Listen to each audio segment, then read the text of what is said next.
വിജയേട്ടാ നമസ്കാരം. നമസ്കാരം. കഴിഞ്ഞ ദിവസം ഇറാൻ മിഡിൽ ഈസ്റ്റ് രാജ്യങ്ങളിലേക്ക് അവരുടെ ആക്രമണം വ്യാപിപ്പിച്ചിരിക്കുകയാണ്.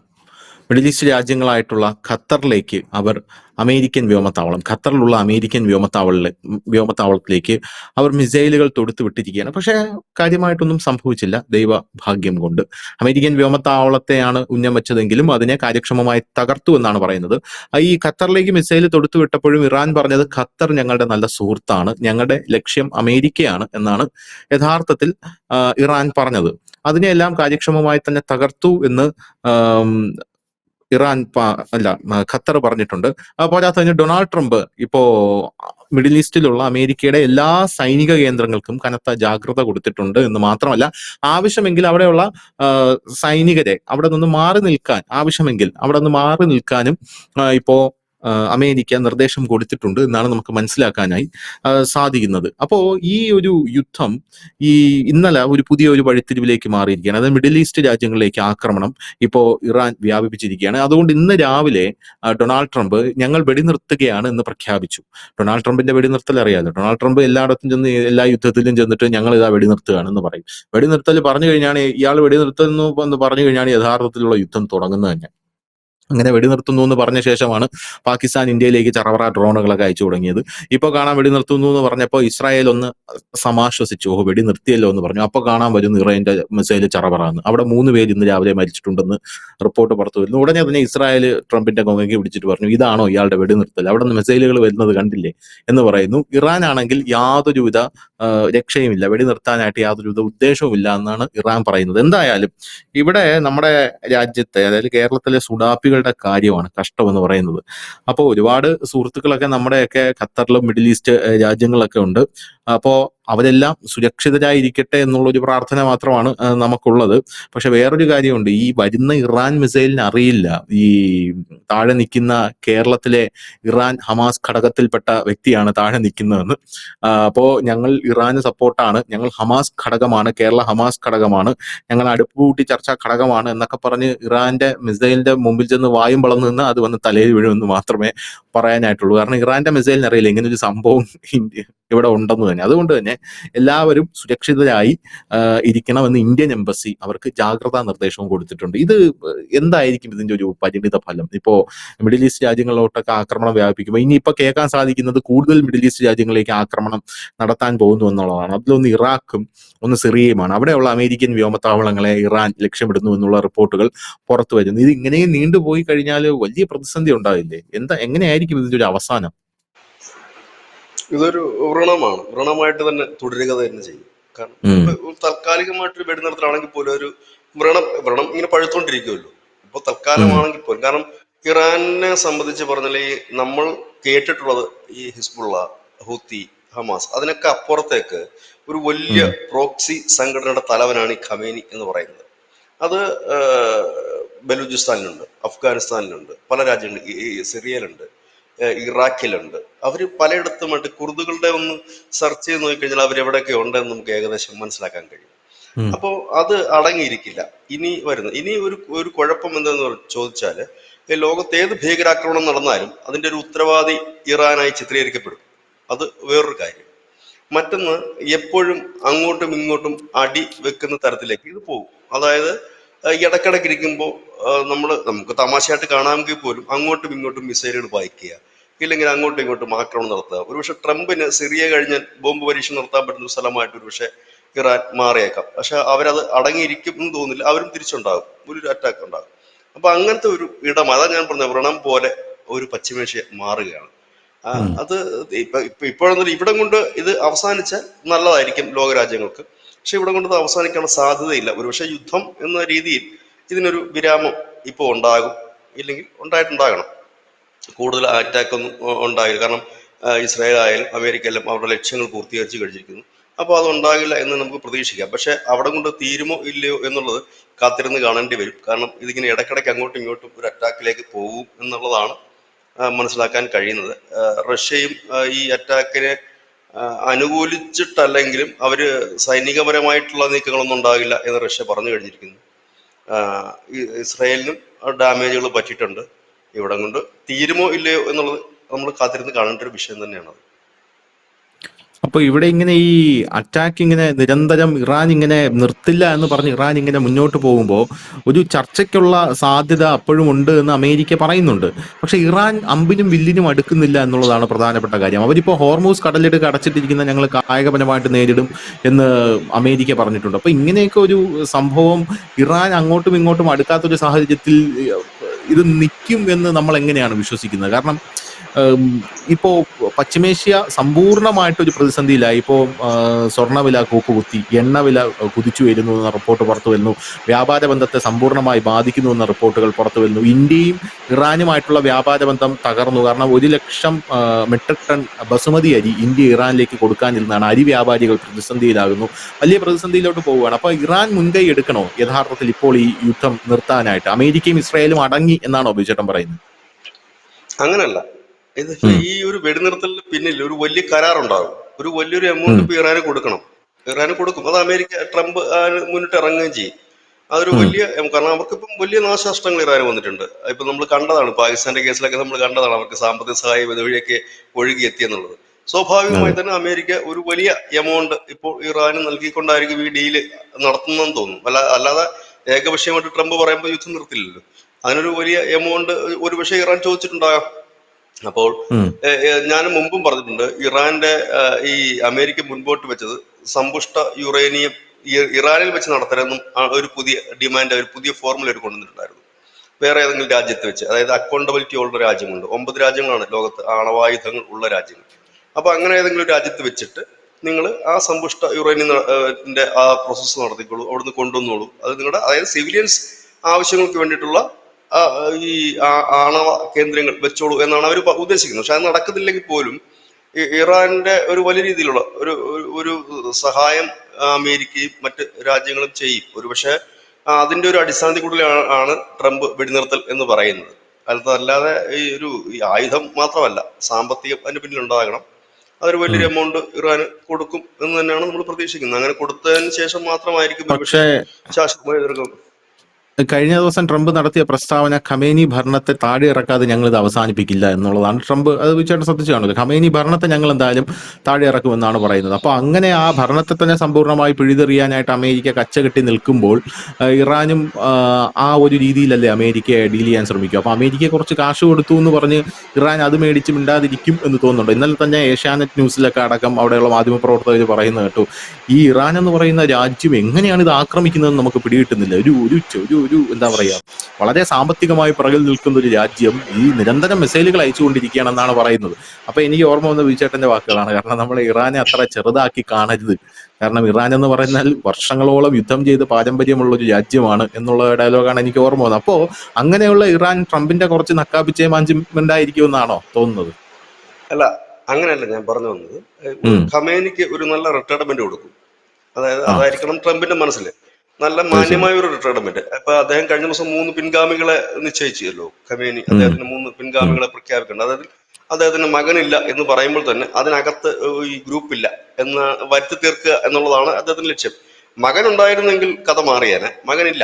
ഉം, അപ്പൊ മകനില്ലാത്ത 3 പേരുടെ ഒരു പേരാണത്. ഒരുപക്ഷെ അദ്ദേഹത്തിനും പ്രായമായി, 86 വയസ്സ് കഴിഞ്ഞു ഖമേനിക്ക്. അപ്പൊ അദ്ദേഹത്തിന് ഒരു മാന്യമായ റിട്ടയർമെന്റ്, അദ്ദേഹം മാറിക്കൊണ്ട് അടുത്ത ആള് ഇപ്പൊ ഈ പറയുന്ന അമേരിക്കക്കൊക്കെ എന്താ ബഹളമൊന്നും ഉണ്ടാക്കാതെ സപ്പോർട്ടീവ് ആയിട്ട് പോകുന്ന ഒരാളാണെങ്കിൽ ഓക്കെ.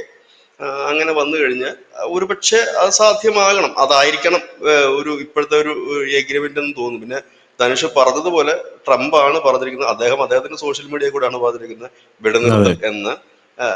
നമുക്ക് പറയാനൊന്നും പറ്റില്ല. കാരണം ട്രംപ് അങ്ങനെ പറഞ്ഞിടത്തൊന്നും സക്സസ് ആയിട്ടില്ല. ഉക്രൈൻ ഉം, റഷ്യ നമ്മൾ വാറ് കണ്ടതാണ്.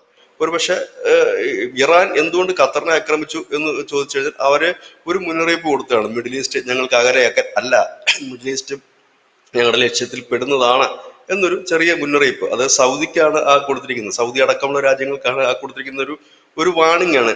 നിങ്ങൾ ഞങ്ങളുടെ ഉം, അടുത്താണ്, ഞങ്ങൾക്ക് എളുപ്പത്തിൽ നിങ്ങളെ അറ്റാക്ക് ചെയ്യാൻ പറ്റും എന്നൊരു ഉം. വാണിംഗ് ആണ് ആ നൽകിയിരിക്കുന്നത്. ട്രംപ് ഇതുപോലെ എന്തെങ്കിലും ഒരു അടിയിൽ കൂടെ, ഇല്ലെങ്കിൽ നമ്മൾ കാണാത്ത ബാക്ക് ഡോറിൽ കൂടെ എന്തെങ്കിലും ഇതൊന്നും ഉണ്ടാകാം. ഒരു ഖമേനിക്ക് ഒരു നല്ല റിട്ടയർമെന്റ് പോയിട്ട് അദ്ദേഹം അടുത്ത പിൻഗാമിയെ വാഴിക്കുന്നു. ഒപ്പം തന്നെ ഇറാൻ ഒരു വലിയ എമൗണ്ട് കൊടുക്കാതിരിക്കാൻ കഴിയില്ല ഇപ്പോഴത്തെ സാഹചര്യത്തിൽ. കാരണം വലിയൊരു നാശനഷ്ടമാണ് അവിടെ വരുത്തിയിരിക്കുന്നത്. കാരണം അവരുടെ ആണവ കേന്ദ്രങ്ങളെല്ലാം തന്നെ തകർത്ത് തരിപ്പണമാക്കി എന്നാണ് ട്രംപും ഇസ്രായേലും ഒക്കെ പറയുന്നത്. അങ്ങനെയാണെങ്കിൽ ആ ഒരു ഇതിലേക്ക് പോകും. പിന്നെ എന്നുള്ള ആ ഒരു അത് ശാശ്വതമല്ല, താൽക്കാലികമായിട്ടുള്ള ഒരു വെടിനിർത്തൽ മാത്രമാണ്. അല്ല, വേറൊരു റിപ്പോർട്ട് പുറത്തു വരുന്നത് ഈ ന്യൂക്ലിയർ സൈറ്റുകളിൽ അമേരിക്ക ബോംബ് ഇടുന്നതിന് മുമ്പ് തന്നെ ഇറാൻ അവിടെ നിന്നും ഈ യുറേനിയം സമ്പൂർണമായി വേറെ സൈറ്റുകളിലേക്ക് മാറ്റിയിരിക്കാം എന്നൊരു വാർത്ത പുറത്തു വരുന്നുണ്ട്. അതുകൊണ്ട് തന്നെ ഇറാൻ ഈ ആണവ ആയുധം നിർമ്മിക്കുന്നതിൽ നിന്ന് അവരെ പുറകോട്ടടിക്കാൻ സാധിക്കില്ല എന്നാണ് ഇറാന്റെ മാധ്യമങ്ങൾ മുഴുവൻ അമേരിക്കയെ വെല്ലുവിളിച്ചുകൊണ്ട് പറയുന്നത്. അത് സത്യമാണോ? യഥാർത്ഥത്തിൽ അമേരിക്കയുടെ ലക്ഷ്യം അമേരിക്ക കണ്ടോ? ട്രംപ് പറയുന്നതാണ് ഞങ്ങൾ അവിടെ സമ്പൂർണ്ണമായി തകർത്തിട്ടുണ്ടെന്ന്. പക്ഷെ ഇറാൻ പറയുന്നത് അവിടെ തകർത്തു, പക്ഷെ അവിടെ ഞങ്ങൾക്ക് കാര്യമായിട്ടുള്ള ഞങ്ങളുടെ ഉദ്ദേശ ലക്ഷ്യങ്ങളൊക്കെ ഞങ്ങൾ നിറവേറ്റിയിട്ടുണ്ട്. അമേരിക്ക പറയുന്ന തകർച്ചയൊന്നും അവിടെ ഉണ്ടായിട്ടില്ല എന്നാണ് ഇറാൻ പറയുന്നത്. അത് സത്യമാണോ? ഈ ഫിർദോ ആണവനിലയം 2009 വരെ ലോകത്തിന് മനസ്സിലായില്ലല്ലോ. അപ്പം 2009 വരെ ഇറാൻ അത് ഭംഗിയായിട്ട് നടത്തിക്കൊണ്ട് പോയില്ല. 2009 ശേഷമല്ലേ എല്ലാവരും കണ്ടെത്തിയത്.